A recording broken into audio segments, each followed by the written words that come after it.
Time of the gentlelady has expired.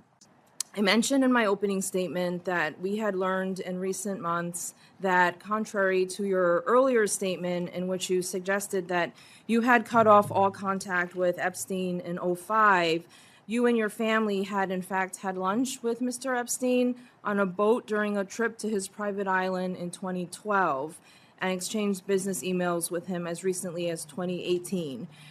This was years after his 2008 conviction for soliciting prostitution from a minor.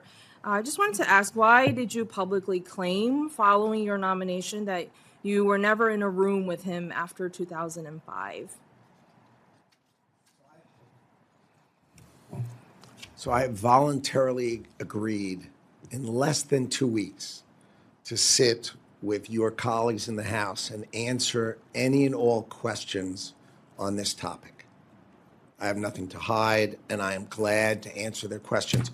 Whatever questions you have on this topic, I will be glad to answer. It's in less than 2 weeks, and we've set aside the time to do that, and I will answer all the questions. So whatever questions you have, if you would give them to your colleagues, I will answer them. But today, I am here to testify about the budget. I've set aside voluntarily the time to answer those questions in less than 2 weeks. So today I am here to testify about the budget.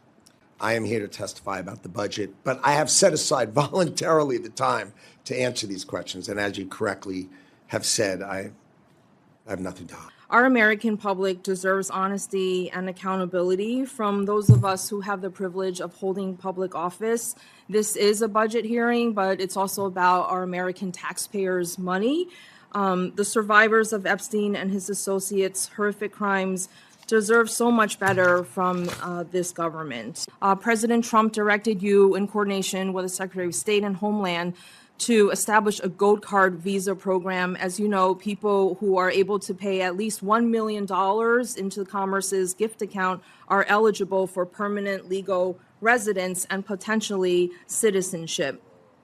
I wanted to ask how many of these applications have been approved and how many gifts have been received by Commerce?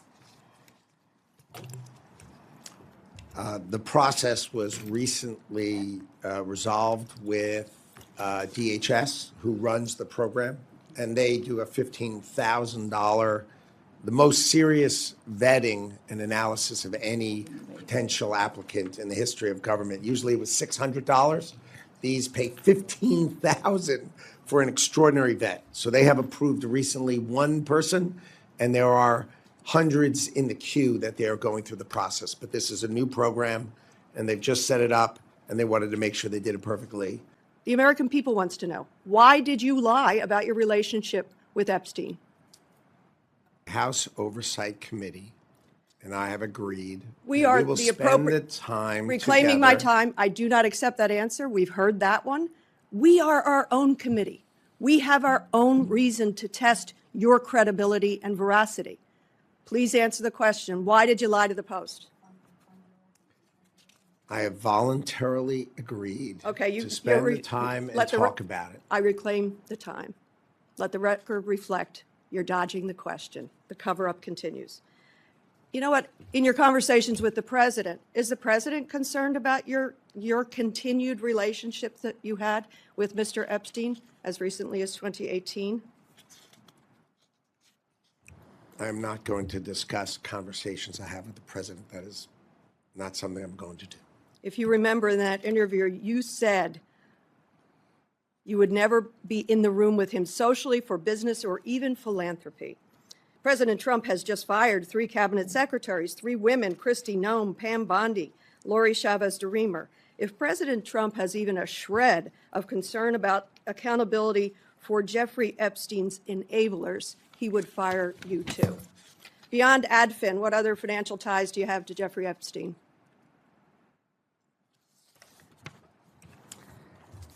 As I said, I'm going to answer all these Beyond questions. AdFin, what other financial ties? You're the Commerce Secretary. We have a right to ask this question and get it answered. Again, I'm not going to spend the budget day discussing something I've set aside time to spend on this topic. I'm going to with your switch House topics. colleagues. Let me switch topics. a different and equally disturbing issue, how your family is profiting from your work as Commerce Secretary. Let's start with tariffs. I wonder if President Trump is concerned about you and your family profiteering off the illegal tariffs.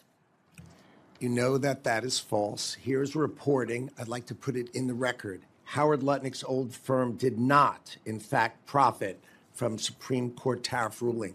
It is just not true. It's your sons. The No, reporting his is old firm and my sons. It is not Mr. Chairman, true. reclaiming And my you know time. it's not true. I have It's asked not true. Mr. Chairman, reclaiming about 20 seconds. I hope you recognize how fundamentally wrong and corrupt this is. I hope you take accountability and have the decency to resign before you are fired. It's not true. I yield. Will you join me and ask the President of the United States to tell British Petroleum, a foreign company, energy producer, to go back to the bargaining table so that those very valuable union jobs you were just theatrical about will be saved and families in my community will go back to work?